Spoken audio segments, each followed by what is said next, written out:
Hello, and welcome back to Deep Dive Cinema, the only podcast filmed while our family are trying to pack last second before a holiday.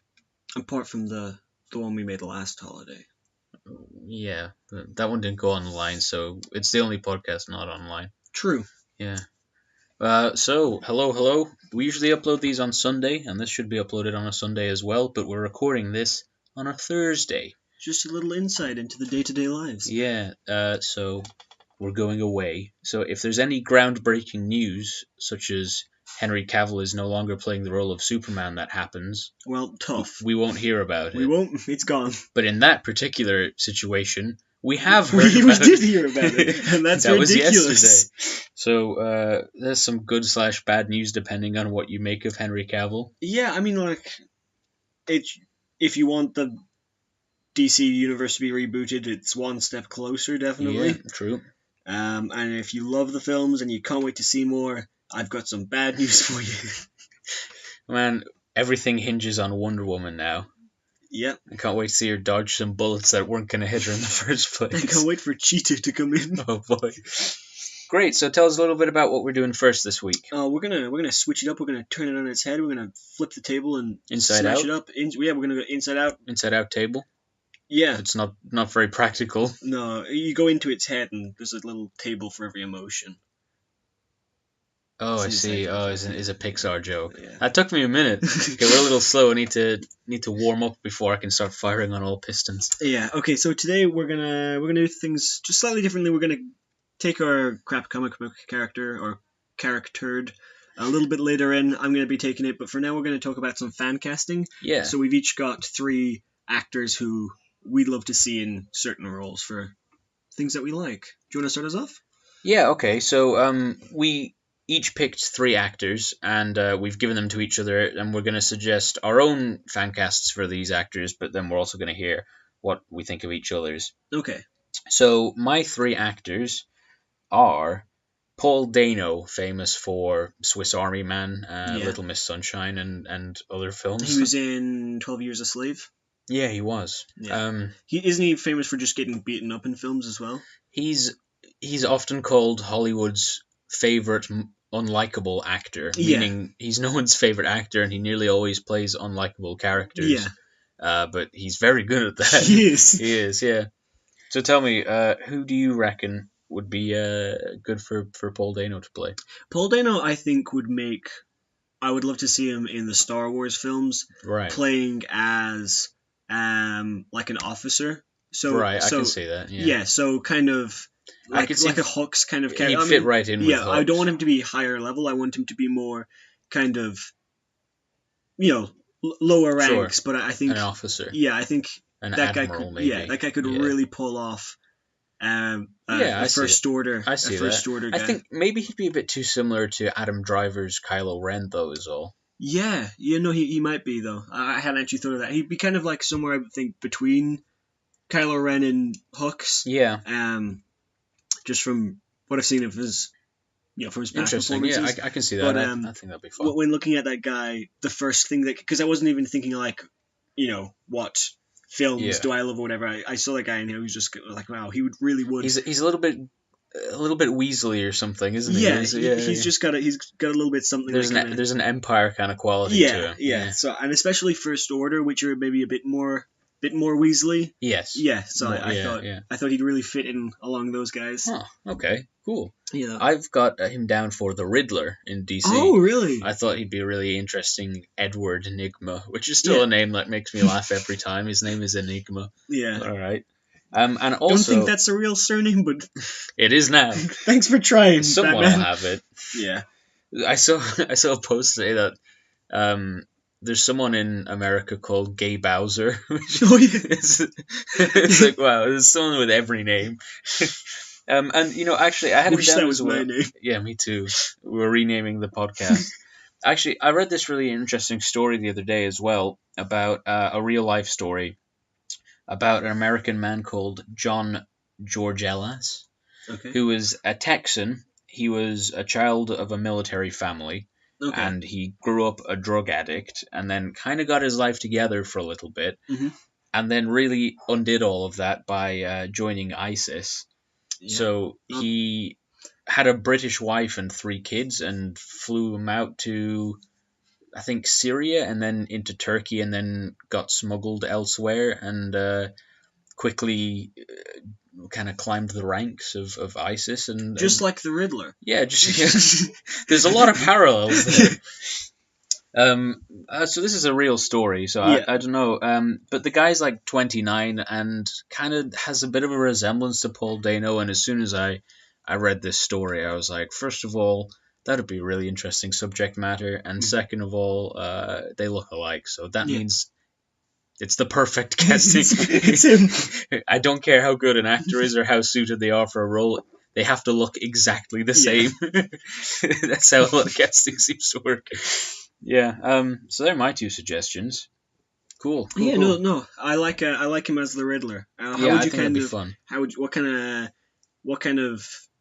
I guess. What kind of shtick are you kind of going for? You going for like quite dark and sinister, or are you going for more Jim Carrey? What's No, less Jim Carrey, but more kind of in line with maybe the Riddler that we were given in the Arkham games. Yeah. Or less side questy, but more, kind of like he's having fun, and it's just about outwitting the Batman as like a personal test of your goal. I suppose. Yeah. Great. Okay, Paul Dano, you're welcome. Thank you. Great. Took that one in my pocket for later.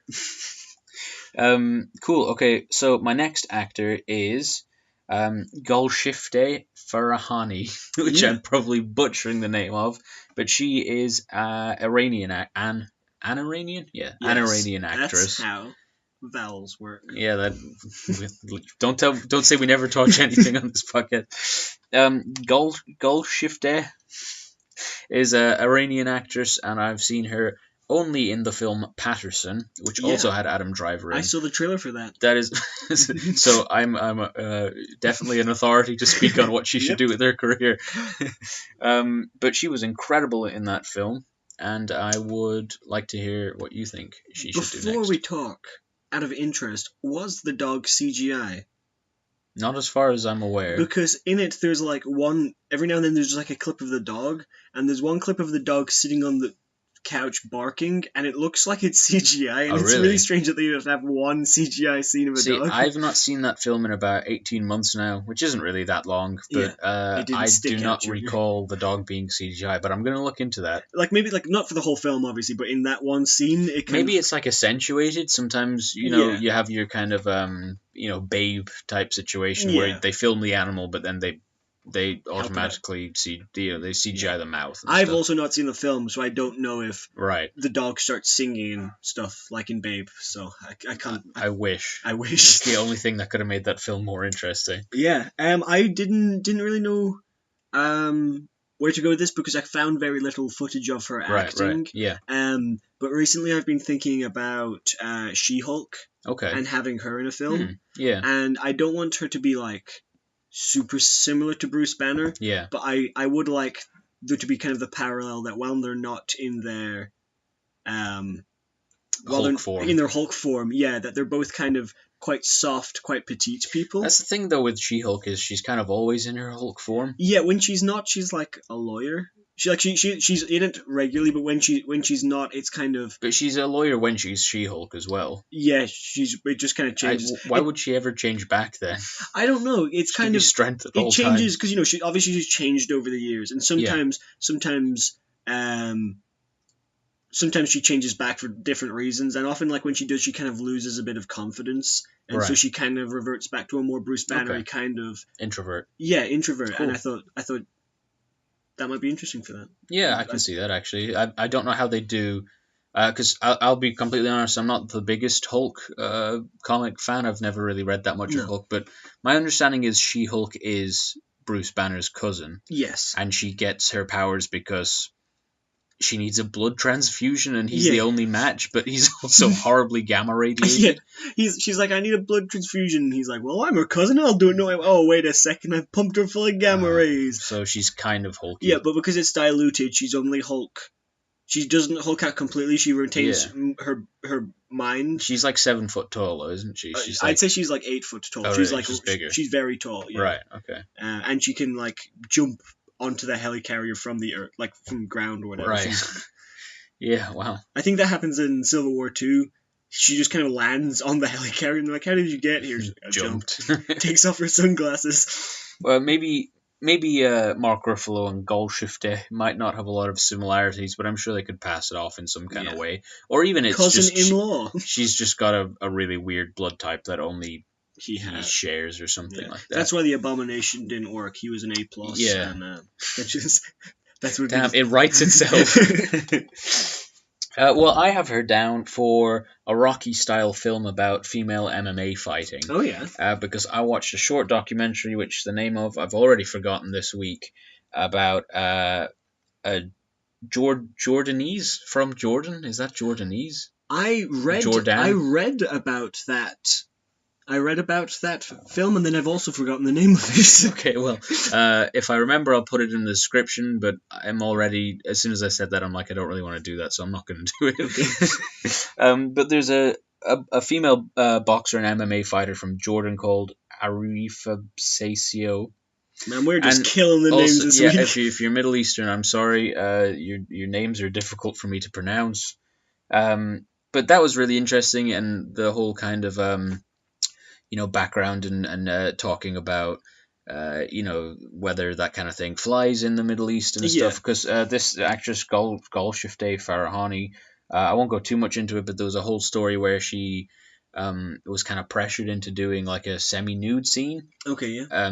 By her agent and a director, and now she's no longer allowed back into Iran. Oh, really? And I think that there were some similar rumblings about this Jordan boxer Arifa, because they don't consider it an okay activity for a woman. And I thought that would be a really interesting subject matter, because I mean, we all love one of these sports films where it's like you start out a bum and then you end up you're a bum, you're a tomato, you ain't nothing. You end up punching Apollo Creed in the face or whatever. Yeah, of course. But that with the added social commentary and background of women's role in sports and things. I think that would be a really good film. And she's got such a persona on screen as well that I really think, because she's so soft, but like she's also like physically quite strong looking, and I can imagine her putting in a good performance in a role. So we both want her to punch people. Yeah, basically, I suppose so.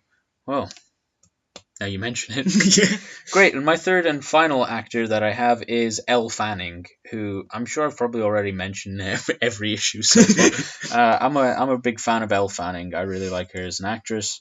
Welcome to Deep Dive Cinema. I'm Meara, and I love Elle Fanning. Yeah, basically. This is the Elle Fanning appreciation issue, as is every. So yeah, tell me who you'd like to see Elle Fanning play. I was thinking about how much, if like just the next time we get a Batman film, if ever. I mean, like we're gonna get a Batman film eventually, at some point. And I just cannot want it less to be Year One or Dark Knight. Dark Knight. So I want. I was thinking maybe or another Joker film. Oh, well, we've got at least 3 of them in the pipeline. We've got 3 of them in the works, and I wanted something maybe like a newer story. Okay. Rather than kind of, the same ones we see over and over. Rehashed. So I was thinking about, the Court of Owls. Yeah. And which gives us just a little background. The Court of Owls is like an organization that operates around Gotham, and they were kind of under... Batman didn't know anything about them. And then he was like, wait, hold on a second. All of this crime was done by the Court of Owls, and they're kind of the stereotypical, kind of like the image of them is a lot of like pale, blonde, very well dressed, kind of maybe like Aryan. Yeah, but also like very old fashioned clothes, and they've all got this quite simple white owl mask on, and they're called the Court of Owls. And then they have some like super soldiers called the Talon. Just for the record, I was aware of this. Yeah, but I spoke to one of my very good friends, Georgie, who listens to the podcast. Hello, Georgie, if you're listening. If you're not, this is embarrassing. And she said that she really enjoys the podcast, but she's not a huge comic book person, and that we should elaborate more on some of the things, because not everyone's aware. Yeah.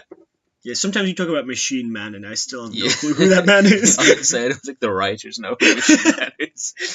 Great. Okay. So Elle Fanning would be playing One of a member of the Okay, Court of Owls. right. Yeah. Is there, as far as I can recall, it's more of like a.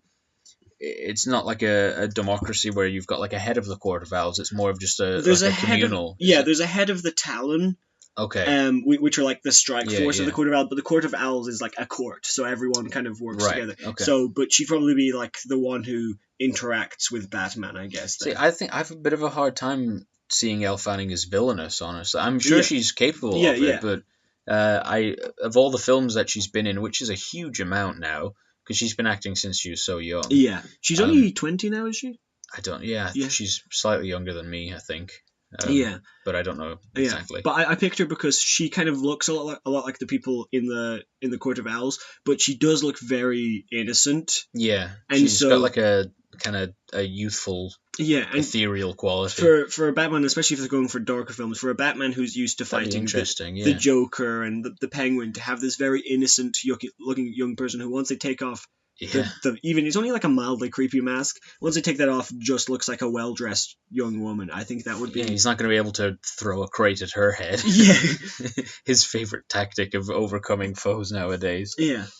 Interesting. Okay, well, that's definitely not what I imagined. Yeah. I think they're also a bit of like a hive mind. Like, if one of them's killed, they all immediately know as well. That actually ties into something that I'll talk about later for another one of our FANCASTs. See, I've got her down for Princess Zelda in live action. Yeah, baby. I think she'd be an amazing Princess Zelda because her name is Elf. Elf Fanning. Well, she's got that kind of like graceful. Yeah, she has very graceful appearance, but also looks like she'd be happy to, like, climb trees and ride horses and do those kind of Princess Zelda type things, which is not just being kidnapped and sitting in a castle. Yeah, I think she'd be a really cool pick for that. And also, I know that it's not going to happen because, as far as I'm aware, they've already cast a Gwen Stacy for the Spider-Man MCU universe. Yeah. Oh no, I was thinking about that as well. Yeah. But they could have brought her in as Gwen Stacy quite easily because she's similar in age looking to Tom Holland, and despite being 20 now, still. I've seen her play a couple of roles recently where she's like 15, 16, like How to Talk to Girls at Parties, and I mean it's also rare that they have actual teens playing teens. I mean, Tom Holland can pretty easily, I would say, pass for 16, but I think he's like 21 or he's older than you'd expect. Yeah. Cool. All right. Shall we move on to your three actors then? Yes. So will I introduce them and you tell me what your ideas Sure. were? Yeah. Okay. So my first one was Dave Bautista. Yeah, so Dave Bautista obviously is Drax in Guardians of the Galaxy, or was, depending on how things go. And he's doing a pretty decent job of making sure that Disney don't go near him again at the moment. Mm-hmm. And also, just wanted to mention that Dave Bautista's just been in a Sky original film, which is out in cinemas here, but it's also just on streaming on Sky. And Elliot and I are going to watch that before next week, and we'll talk about it a little bit next week. Perfect. I think it's called Final Score. Or some football terminology, and it's an action film that takes place during a 90-minute football match. Yeah. So we'll watch that. But I was going to say two options, which I'll kind of just breeze through. One was I loved Batista in Spectre, which is the latest James Bond film, which is not a good film. Yeah, he did. He had silver thumbs and. Did he pop someone's eyes? Probably. Yeah, maybe. Yeah. If you've got any kind of like appendage on your hands, augmented, you're gonna pop someone's eyes. Yeah. Or chop a hand off. You're gonna do something. Yeah. Well, plus he was cast in Blade Runner 2049, and the original Blade Runner is famous for eye popping as well. Yeah, true. But he had nowhere near a big enough part in that, and I reckon that you could bring him in as a main villain in a spy film, something like Mission Impossible, perhaps. Oh, yeah. Especially having someone that's like a real brawler, like Henry Cavill, come in on the last one. Yeah. So someone like Batista, who'd be more of like a grappler and a wrestler. as like the big bad would be cool, or maybe he'd be even cool as someone who's just there's no physical altercations. He's just an imposing figure, like like a kingpin or something. Yeah. So I, if you do punch him, you're like, "Oh, my hand," but half the time you don't even get the chance. yeah, to. exactly. He'd be more kind of like an espionage and you're planning your death type. Yeah. But I think he'd be a really great main He would villain. be. Yeah, no, that's good. I like Also, that. I thought Savage Dragon would be interesting. Oh, yeah. Savage Dragon is the Image comic book character who's an alien with dragon-like skin, but he's also just a cop in like a normal Chicago, I think it is. He's got like a mohawk that's like a dragon frill. Yeah. Actually, I read some of Savage Dragon this week in preparation for it. I think he'd be a really good fit, but I also found out that his backstory is that he was like an alien emperor. Okay. And now he's just a small-time cop in this nasty city. Well, no, he doesn't remember because the first issue starts with him just being found in a field. Oh, and someone's like, and your name is Savage Dragon. Adam X.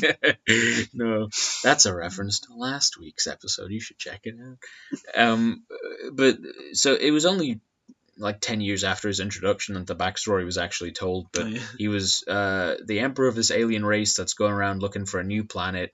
And they just like that's all that alien races do. They peacefully integrate themselves. Okay. And then he had like 2 top scientists, and he was like, "I'm sick of waiting. We're just gonna kill all the humans." And then they were like, "No, don't do it." So then they just knocked him out and replaced his entire memory with like 5 days worth of television shows. So that's amazing. That's all he has. Was it only cop shows? I hope so. Yeah, it's just all cliches like, "This town ain't big enough for the boat." It's a really weird comic, but Image seems like they're really on the way to doing some kind of cinematic universe. Yeah. Because they've had some previous successes as well. Yeah, like Spawn's on its way, and like The Walking Dead is an Image. I mean, that's not going to probably factor into the same universe. Do you think they'll ever do something with what's it called, Saga? Yeah, maybe. Which is kind of I think would you call it like contemporary fantasy? It's kind of like elves and goblins and stuff. Yeah, but it's kind of like modernized. Yeah. Yeah. I think Marvel might have the rights to Image Comics, which if they do, hope they do a better job than the Marvel Netflix shows. So they're my Dave Bautista choices. Cool, yeah. So a lot of mine are actually from books that you and I read when we were younger. Okay. So I might have to do some explaining for them. But my idea for Dave Bautista comes from the series Skullduggery Pleasant. Yes. I know who it's going to be already. Which is such a mix of genres because it's like a detective, incredible. But he's a skeleton, and there's magic, and there's pocket dimensions. Yeah, there's so much. Like I really recommend them. They are really cool. They're kind of like young adult, but they're like they're kid friendly as well for the most part. I mean, like they can be like a bit gory at times, but like when you're 12, you're like, oh hell yeah, this is so cool. Yeah, Derek Landy, Skullduggery Pleasant. Check them out. And he could honestly play 2 roles in this. The first of which is Ghastly Bespoke. Yeah, that's who I thought. He used to be in the like wizard military, and he's this giant imposing figure, and now he just makes suits. Yeah. He's like, I'm so tired of magic. I'm so tired of everything. I just want to make suits. And then just he's brought back in every book. They're like, come on, Ghastly. And he's like, oh, God damn it. Yeah, he's like obliged. Wait, no, I've not read these books in years and years now, but I really recall liking them a lot. But is there a stage where he gets turned into stone for like 2 books? Yeah. He's just like stuck to the pavement. So there's 2 forms of magic, one of which is elemental. So you can produce fire, move stuff with air, make water, and they're like, and finally, Earth. I never want to show you Earth because it's the most dangerous. And then you see Ghastly do Earth, and he just turns into a statue. But it's not like it's not like Colossus where he's like, now my skin is. No, he just can't move. He's like, he just turns into a statue. He can't undo the spell because he's stone. Yeah, and he's there for like 2 books. Yeah, and they've got like their Ministry of Magic, whatever it's called, like the Sanctuary, and they just have a room full of statues where people. It's like a last defense, and it's kind of like when people freeze themselves because they're like maybe like that. It can be cured later on. Approach, yeah. That's so weird. He's like covered in scars because his mother was cursed when she was pregnant with him. Oh yeah, you know how it is. Yeah, and another what's the name of him? There's another character in it called Mr. Big or Mr. Smiles, who's just like, he's the most dangerous man alive, and you very rarely see him do anything, but he's just like, he's super strong, but everyone's like, all the sorcerers are like pretty strong, but the main character, who you've never really seen have any like big problem, he's always come back, jumps at this guy, and he just like grabs him and yeets him into the ocean. So he's like a very reserved character, Right. But so both of those I thought were quite reserved but physically powerful characters who I thought Dave Bautista could really pull off, because I think he's got a gentle soul. He does, and giant arms. Yeah, he'd kill a man. Yeah, but he'd be upset about it. He would be. Cool. Yeah, my second one is Isaac Hempstead Wright, who played Bran Stark in Game of Thrones. And has he been in anything else? That's pretty much it. Okay. I had a really lengthy idea for a biopic, but I'm going to cut that short because we're running probably pretty late. However, I will say there's a guy called Jack Andraka who is a dude who he was like a child genius and came up with like a cure for pancreatic cancer. Okay. But the story's pretty wild, and just to like fly over it. Maybe you could go into depth in the biopic another time if you want to. Yeah, okay, I might do that. But Jack and Draka biopic, I'll make note of that, and we'll talk about it at a different time, because I think it would take me probably 10 minutes to go through. Yeah, but like the complicated story. You've clearly written some stuff there, so if you want to spend more... I've got a very large parchment, which I've rolled out and wrapped around myself several times, which I'm ready to read from. Meara only writes on like goat skin parchment. That's right, yeah, with phoenix quills as well. Yeah, only the best for my podcast notes. Does he look like this guy, or do you just think he could pull it off a lot? I don't think he looks like him that much. Okay. I just think he'd be an interesting casting choice for him. And obviously it's an interesting story. It's a super interesting that story. We will hear about another time. Yeah, so sorry I don't really have more to go on for that one. No, that's okay. Another series of books that we read when we were younger was the Chronicles of Ancient Darkness, which was set in Stone Age Norway.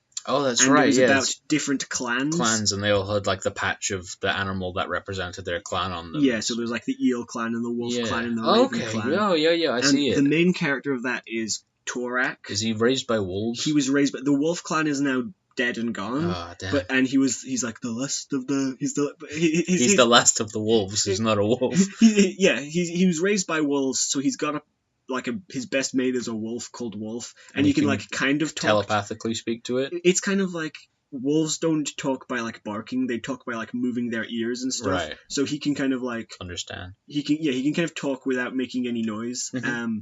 But then he like does spirit walking and stuff, which Bran has some. Bran has some experience. That's the weirdest typecasting that there's ever been.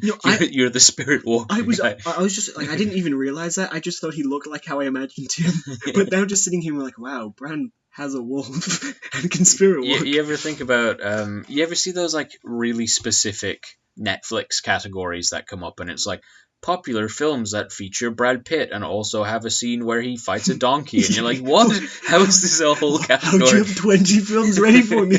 Yeah, but that'd be like an entire category is Isaac Hempstead Wright, and he spirit walks. Yeah, but the lore and just kind of like the imagery, and that was so beautiful of just Stone Age Norway, and I would love to see that. I really fondly remember those books. And they were beautifully written, I think, and they'd really nice covers of like thick material. The covers were so nice. If you look at the new covers, this is now a book appreciation podcast. Welcome to Deep Dive Library. They had cool. It was like cave paintings on the covers. Yeah. No, they were very cool. Wolf Brother is the first one. Wolf Brother. I don't know the name of the author though. I forget. I don't either. Okay. But hey, I'll put it in the description, but I won't read. Check those out too, because they were real. They really shaped me as a child. Oh. Yeah. So that was my... I think those books suck, and that's why you suck. Got me. Great, and our final... And my final... final... Where is she written? Yes, Angelica Houston, who is from the Addams Family. I always think of her from the Royal Tenenbaums. I don't think I've seen that one. That's early Wes Anderson. Okay. I think it was his first film after Rushmore. So Oh, Rushmore's so good. Rushmore's amazing. Yeah, she plays the mother of the Tenenbaum children. In that. And she's been in a lot of. She's been in a lot of like, things. As soon as you see her, you recognize that's just her. that's just always the first thing I think of. What would you put her in as? So my casting for her is Manu Chi from The Punisher. Okay. So this would be for Punisher season 2, which I presume she's not going to be in, but ideal world. So Manu Chi is she was introduced in like 2001 maybe. So this is 21st century comic books, which we very rarely get on screen. Definitely. And for some reason, I don't know why, but I remember reading Punisher being very young and her being in it. Like, I was definitely too young to be reading the Punisher at the time. But her deal is, the Punisher went away for a while. I think it was something to do with kind of like a cosmic event or something like that. And the Kingpin was, I think his son had taken over, but didn't have the same kind of reach or something.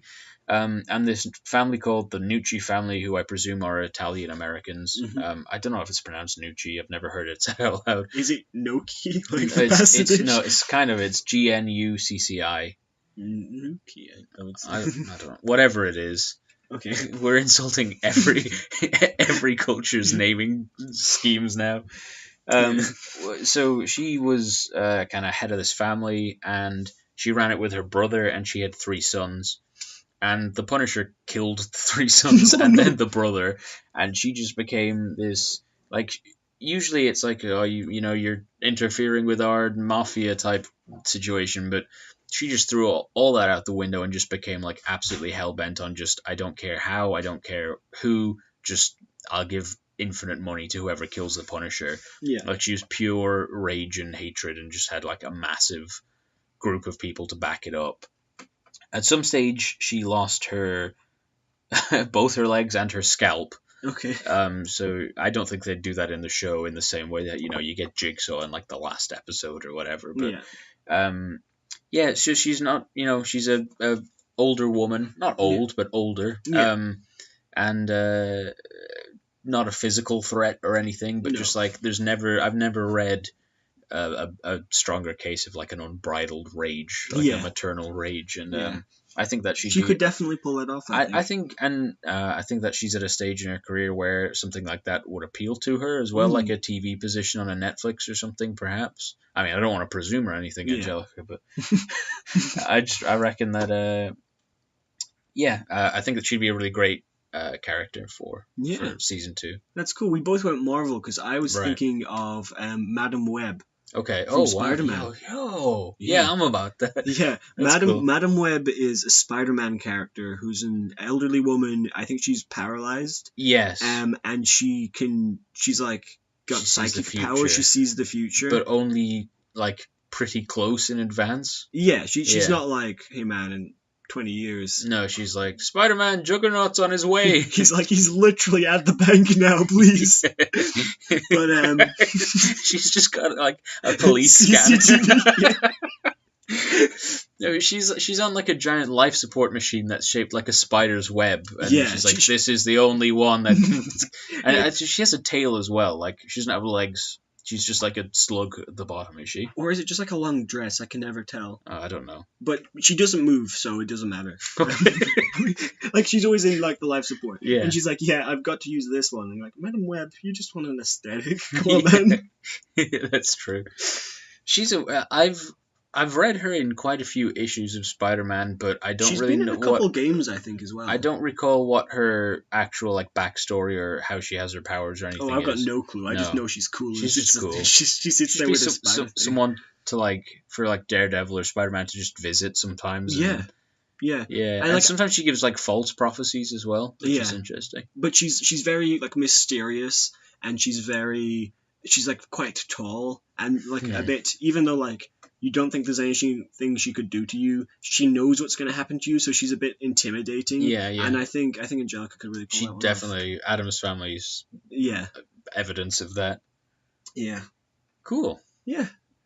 Some interesting choices there. I like your choices a lot, actually. Thank you very much. And I like that we've gone into some book stuff this week, because we should do more of that. Yeah. Cool. Great. Well, that was a very long section. So Do you want to go ahead and do your My character? your crap character? Yeah. Yeah, of course. Okay, so speaking of Marvel TV shows, I've been watching a lot of Luke Cage. Yeah, as have I. And so I started reading the original comic is Luke Cage Hero for Hire. Was Power Man not before that? No, this is like a very short one. There's only like 16 issues, and Right. then he starts Power Man, which is kind of Right. his most famous one. Okay, yeah. But this is actually the origin, and reading it like the film, they get his origin down pretty well. The film? No, sorry, the The TV show. the TV like, show. Right. His origin, like Yeah. you know, all the characters are in there. It's Sure, really yeah. good. But I came across, and there's a couple of very good characters. We got Cottonmouth, we got Bushmaster. Diamondback. I've Oh, not yeah. gotten to Bushmaster yet. Okay, right. We got Black Mariah Dillard, Yeah, all of who have made it to the show. yeah. Don't you have that X-Man who's like uses disco music as well? I remember her being in a lot of early Luke Cage. I've not gotten Dazzler. I've not gotten to her Oh yeah, yet. she's the worst. But I was like, oh man, all of these are really cool villains. He like teamed up with Doctor Doom at one point. And then I came across Mr. Death. No, The best name. Mr. Death just came out of all of these great villains, and all of a sudden there was one who was just so stupid. Right.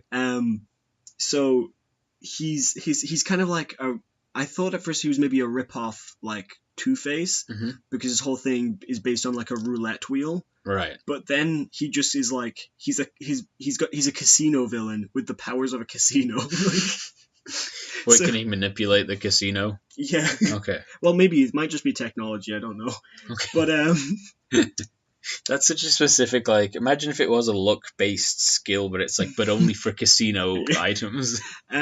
So his real name is Senor Suerte, which means Mr. Luck. Wait, so his first name is Senor. No, they never say what his first name is. But it's Okay. certain, Yeah, I was going to say, what? This might His name is Mr. Death, but his real name is Mr. Mr. Luck.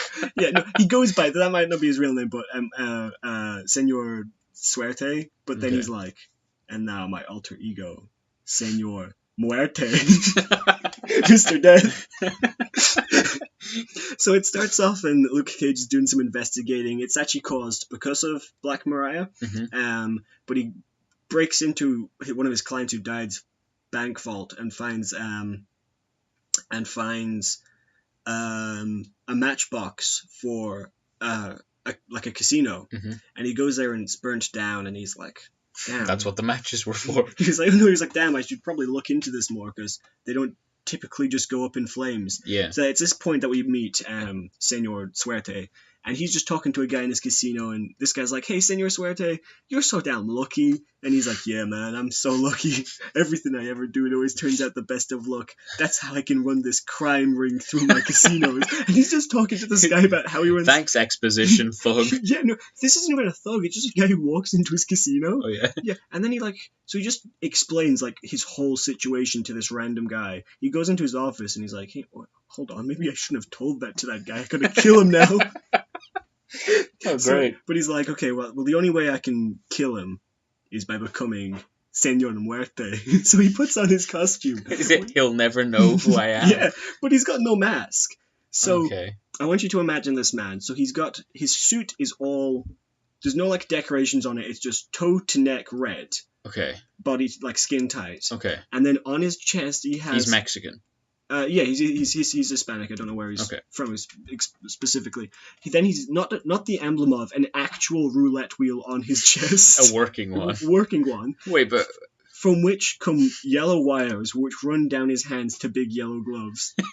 So this guy's ushered into his room, and he's like, Senor Suerte? And he's like, how did you know? You're not wearing a mask. But he's like, okay, man, I'm a lucky man, so I'll offer you some luck too. And he holds out, he spins his roulette wheel, and he holds out his hands, and he's like, one of these hands, if you touch it, will kill you. And the other one right. won't hurt you at all. It'd be cooler if he had like one red glove and one black glove. But he doesn't, they're Okay. yellow. Alright. And he's like, if you touch the one that doesn't kill you, then you're fine. I'll just let you go, man. No worries. So, And then he kills him anyway, probably. no, so the guy touches the glove, and he just turns to ash, and he's like, you idiot, you thought you were lucky, but how can you win against the man who never loses? So what? They're just both No, because so one of the guys is like, hey man, hey boss, are they just both killer ones? And he slaps the guy in the face, with the other glove, but he doesn't die. He's like, that's how you know it is actually randomized. But I'm just the luckiest man around. Right. And then someone's like, hey man, that Luke Cage was near a burnt casino. And he's like, what? It's time to kill him.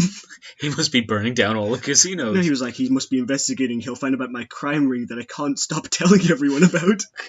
This is the era of comics where everyone just constantly used ever-loving. Oh, that's my favorite, yeah. He tossed me over the ever-loving sink. I love it. J. Jonah Jameson, my ever-loving newspaper editor, everything's ever-loving. I don't know what it means. No, either do I, because I've Googled it, and it gives you like a context that it wouldn't make sense for in the comics. So.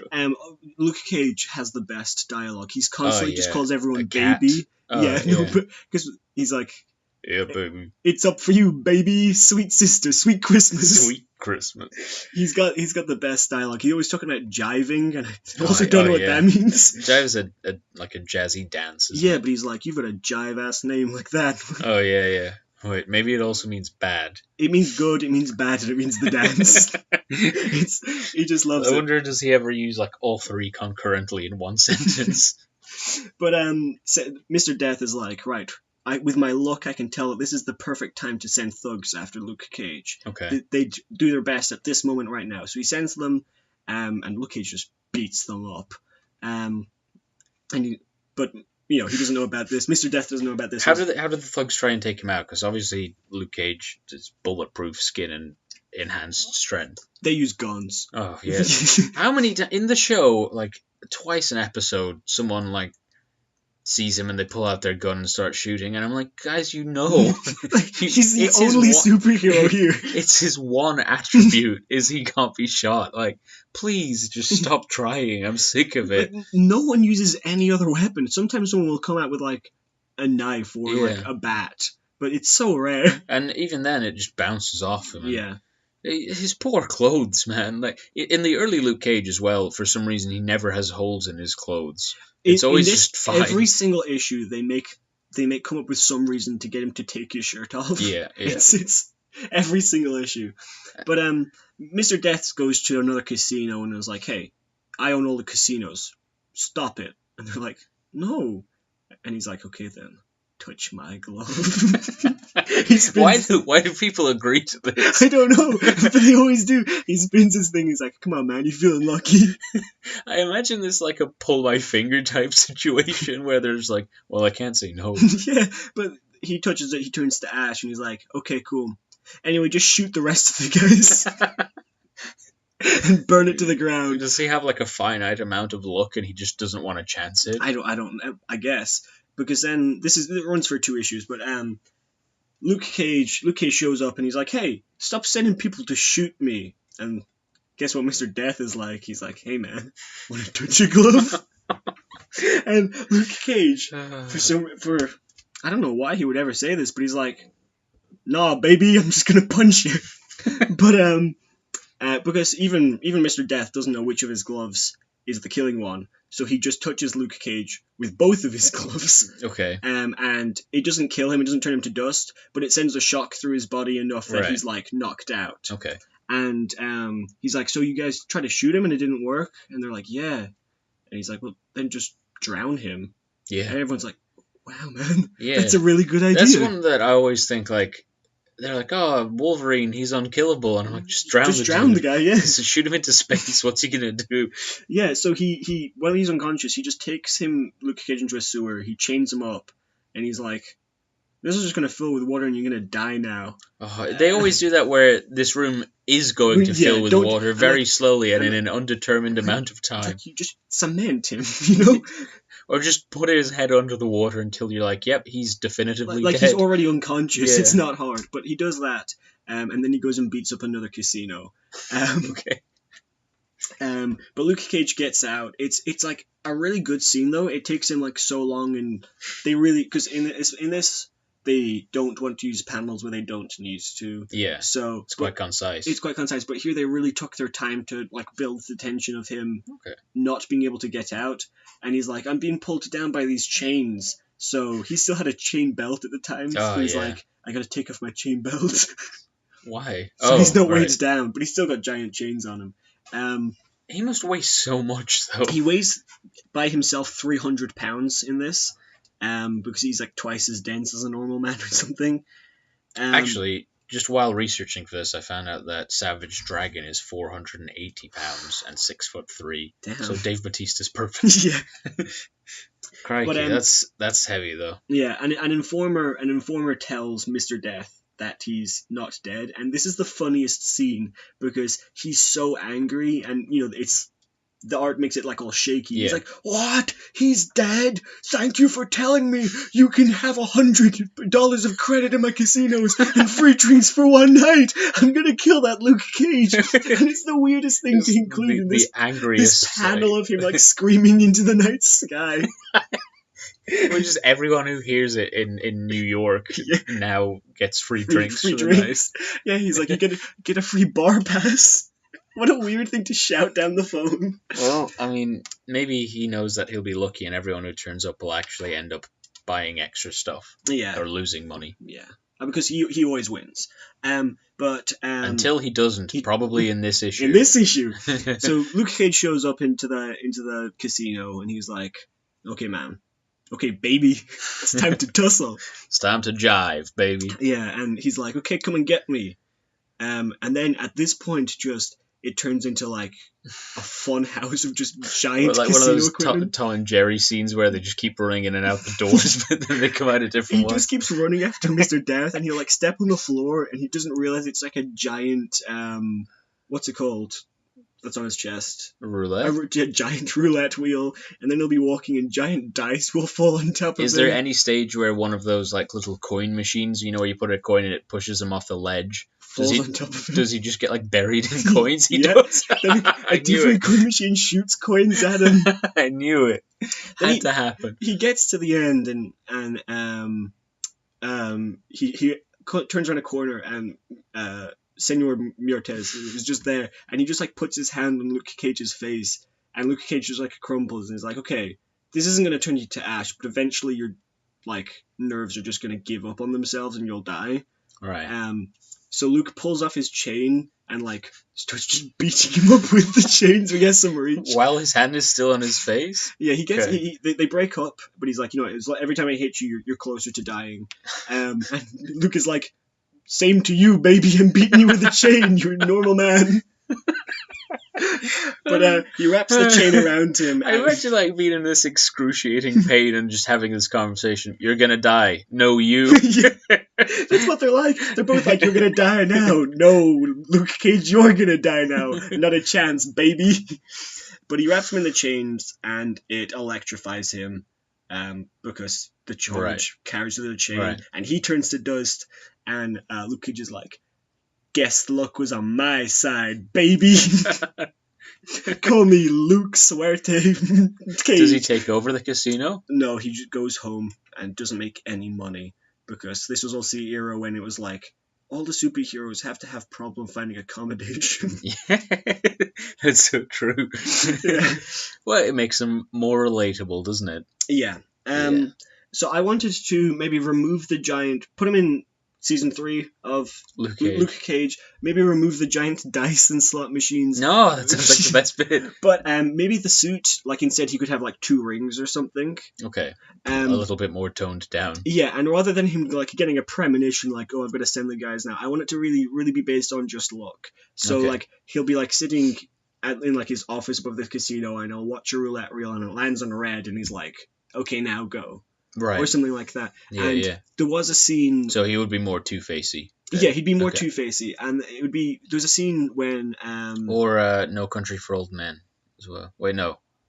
Is that the one where he's like, "Call it heads"? Oh, I think so. Yeah. And there's a scene where Mariah in the first season when Mariah Dillard is like, they're like, he's bulletproof, and she's like, "Can he drown? Can he be poisoned?" And then they just don't do that. But I like a scene of him maybe like he's got a drink and like a fly lands in it, and like maybe that's where he gets the idea of okay, we can't get through his skin, but we've got to drown him.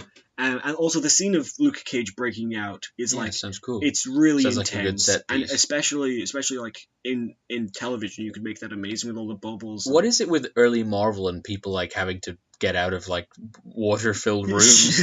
They loved it. They loved it. They went mad for it. Maybe it happened to like Stan Lee. Johnny Storm and Spider-Man would be tied like back to back or whatever. Yeah. Like it always happens. You know, actually, my mate Chris, I was talking to about Luke Cage season 2, and he was saying that Cottonmouth versus Bushmaster as a season in itself would have been incredible. Yeah. Or even like half a season, those two crossing over and both fighting for... Because without going in too much into it, because I know you're not there yet, Bushmaster is trying to overthrow the Stokes and the Mariah and her family. Yeah. So obviously Cottonmouth would factor into that, and just that would have been a really cool like one-on-one.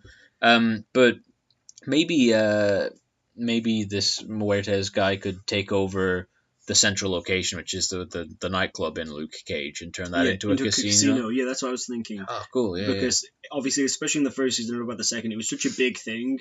The Harlem's Paradise. It still is central. If you could take that over and make that a casino, and he's even got like the office standing over it where we could look down. Yeah. Yeah. And he could put up yet another big painting that he could stand in front of. Oh yeah, what painting? Because I don't want to talk about it too much, but at the end of Luke Cage season 2, they take down the Biggie Smalls poster. Oh, wait, no, is it Biggie Small? I forget. I can't even remember now. Yeah, it is. Yeah, and they put up a Muhammad Ali one instead. Who do you think Muertes would have? You'd have to have like a Mexican guy, right? Yeah, but also like even just like if you give him like a black suit and a red shirt. I'm telling you, a red and a black glove would be so cool. Yeah. No, that would be cool. Red and a black glove, or like, I was thinking rings, but gloves would be great as well. Yeah. Give him like just like a roulette aesthetic, you know. Okay. Because like him standing in front of like. They could have the stage like painted like a roulette. Or something. Yeah. Him standing on that would be like. It would be quite comic booky, but I think lifted from the pages, it would also be quite. I'm about that. Yeah, impressive. Like that. Yeah. And who would you cast as him? Do you know? I was looking through, and I really wanted Benjamin Bratt, who's from Law and Order. I've never seen that. But he's got like he's got a really powerful voice that he can make quite creepy and quite very intense. Mm-hmm. But he's in like one scene of Doctor Strange, and like that. The same thing happened with the actors who played Mariah, right? She was in Civil War. Yeah. She's there. So I'm like, hey, listen, they've done it once, do it again. I don't care. True. Because that's I can't find anyone who I wanted as much as him. Every time someone like a Captain Marvel pops up, everyone was always like, get Natalie Dormer, I love her. But she was in that one scene of Captain America: The First Avenger where she's just like, hey Cap, you're attractive, and then she kisses him, and then Agent Carter walks in and she's like, I can't believe you've kissed her when we have no pre-organized relationship. I can't believe you've done this. Why are our English accents so bad? We're English. Anyway, that sounds cool. I'd like to see that. Would he be the main villain of your season 3, or would he just be like a villain who's there for a little while? Maybe like something along the lines of in the first one where don't like kill him off halfway through, but have like kind of two villains. Right. So he gets the casino and someone else wants it. So there'd be kind of a hate triangle, if you will. Yeah. Well, it depends if you really wanted to go like the magic route, I suppose, because it like the longer you have it, the more unbelievable it would be that his luck just continues all the time. Yeah, of course. Yeah. Cool. Great. Well, that's that section. That's crap comic book character of the week. Yeah. If you guys ever have any suggestions, you've ever read anything particularly bad, because I've read some early Teen Titans this week, and I've come across several really terrible villains. But if you ever hear any of anyone when you're reading, or you just know of anyone, let us know and we'll check it out. It doesn't have to be like from an actual comic book. Like I know, like the Batman TV show, everyone has seen. And it has some, like, that's where you get, like, a Condiment King and stuff. Yeah, it's got some real stinkers in that one. Yeah, and honestly, it doesn't, like, it's crap comic book character, I think, but, like, whatever. We'll do crap character from anything. let us know. If it's a funny story and we can maybe improve them in some way. Give us a call. Okay, so we're going to move on. we were hoping to talk about our hopes for Doctor Strange 2 this week, but I think we're going to have to delay that till next week now. Yeah, that's okay. It's not like it's coming out in the next week anyway. No, So. it seems like the director of the first one, whose name is evading me, has confirmed on Twitter that they are going into production of Doctor Strange 2. Wizard McWizard phase? Oh, yeah, that's the sequel title. And the villain, also. And the director on Twitter. Oh. Yeah. He's probably bald. I feel like he's bald. Okay. We're making the executive decision here that he's bald. Don't Google him. Just imagine a bald man. I bet he is bald. Shall I look it up? Yeah. Anyway, so we'll talk about that next week in more detail. Yeah, but I just wanted to talk... ideas we've had. Yeah, and hopefully we'll have played some of the Marvel Spider-Man game, which comes out. It should have come out. He's not bald. Oh no, yo, he looks so like Edward Norton. Look. Oh, how he does. Yo, Edward Norton's just out for revenge after he got kicked from Incredible Hulk. He also looks a bit like Todd Howard, the maker of Skyrim, who's a bit of a meme. We just know people based off memes. Yeah. Look, he's not bald, but just imagine he is anyway. Yeah. So that Marvel Spider-Man game, we're in Ireland, so the delivery here is terrible. We should have got it last Friday, and it's now Thursday, and it's just arrived. Yeah, and it's coming this night. Yeah. It's got 40 gig of install, which we're not going to manage to do tonight. So, and as we're going away, so we'll have some for next week. Fingers crossed, and we'll talk about Doctor Strange. Really quickly before I wanted to go, I just wanted to tell you a quick story about a premiere that I went to last weekend. Basically, as soon as we finished recording last week, I don't know why I didn't mention this in that podcast. Yeah, because you were like, but time to finish my cinema podcast and then go to my premiere. Oh, it's not my premiere. Well, yeah, but I was invited to a premiere of a 4-part internet series. Anyway, it was fun. It was a cool event. It was real nice. But I met some interesting people there, and I met one actor who I've met with twice this week for different reasons. And he's got some amazing stories, which I'll kind of have to get his permission before I can really talk about. Yeah. But remind me to do spill that. Spill the tea. Yeah, he's worked with some actors, and he has some really funny with some big name directors and stuff. And he just shot a film with Blake Lively and Ryan Reynolds. Well, Ryan Reynolds wasn't in it, but he hung out with Blake Lively, who was in it, and she's married to Ryan Reynolds. Yeah. So he's got some good stories about those guys. So with his permission, I'll get to talk about them at a later stage. Perfect, yeah. But I met this other guy who was a producer and an actor at the premiere, who was pretty drunk by the time that we got there, which was quite early. It was like 9 o'clock. Hadn't even started yet.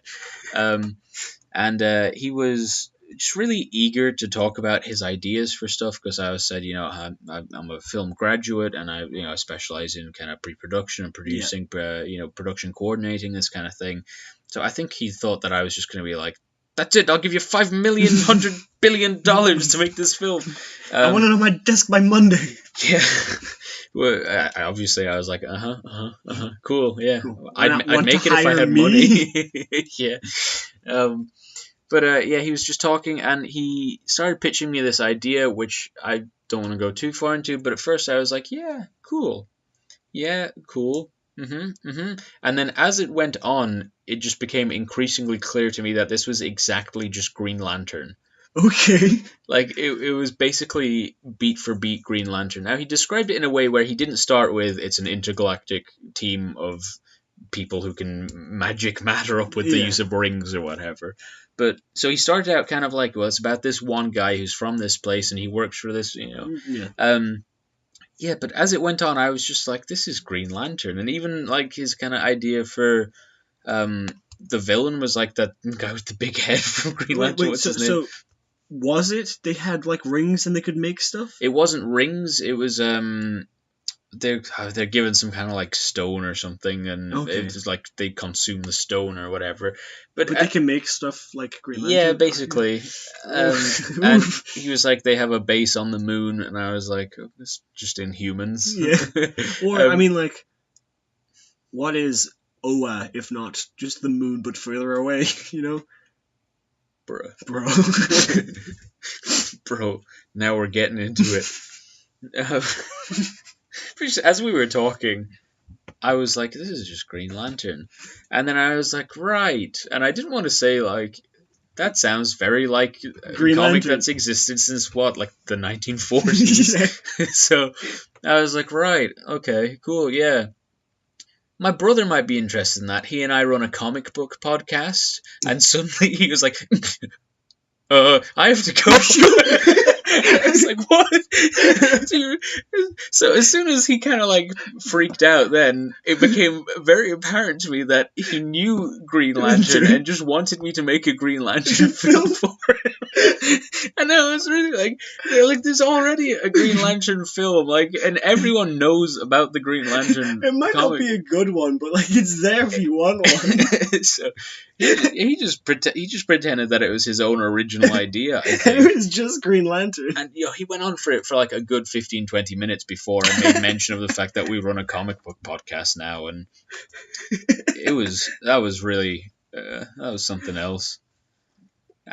So yeah, that was that. I mean, props to him for shooting his shot or whatever. But yeah, I mean, maybe he just would want me to take the fall as a producer for like, I didn't know that it was part of the. But anyway, that is very funny. He was far too old to play Hal Jordan. Is Hal Jordan the main Green Lantern? No, is it? I think so. Or John Stewart. There's two. Right. Hal Jordan is one of them, though, right? Hal Jordan is the one from the movie. He's the white guy. For some reason, John Stewart is the black guy. Yeah. For some reason, I said Hal Jordan, and then I was like, that's a golf player, but I don't think it is. No. And then there's one whose name is like so close to being Kylie Jenner. It's like that's right, Kyle Renner or something. Yeah, that's weird. But every time I'm like, would you cast Kylie Jenner as Green Lantern? As Kyle Renner? Yeah, can you imagine how many upset people would be? It's like, look, your movies are going down the drain anyway, so we're gonna pump him out on like a $1,000 budget. That's genius, though, right? You bring in Kylie Jenner, and you're gonna introduce like a whole group of people who are Kylie Jenner fans and don't have a clue about comic books. Yeah. It's. I'm telling you, that's marketing, baby. Sinestro is going to turn out to be evil, that's and Sinestro. it's going to blow their minds. Sinestro. Like, what? The devil man called Sinister O is evil? Sinister O. It sounds like a cereal. It's like Adam X. Yeah. Anyway, so that was that, and there's also like it's like Sinister O, and one of his lackeys is called like Kilroth. Like, you guys aren't even trying. It's kind of like the original Captain Marvel's name is just Marvel. Yeah. Like, okay. I wonder who made this one. Yeah, but then again, DC have a Captain Marvel as well, so... Yeah. So, it gets complicated. Yeah, it does. History of comics is fascinating. I feel like there should be... I bet there are comic book historians. Oh, yeah, definitely. That'd be a sick job. I thought you were going to be like, there should be people who just, like, talk about comic books. And I was like, hey, Meara, I've got something to break to you. It's us. Just show you a mirror. Yeah, that's actually how I had this idea, though. You time traveled back and told me we should start a comic book podcast. Oh. So you go do that now. Go do that now. Okay. Or if you don't, the episode will just cease to exist.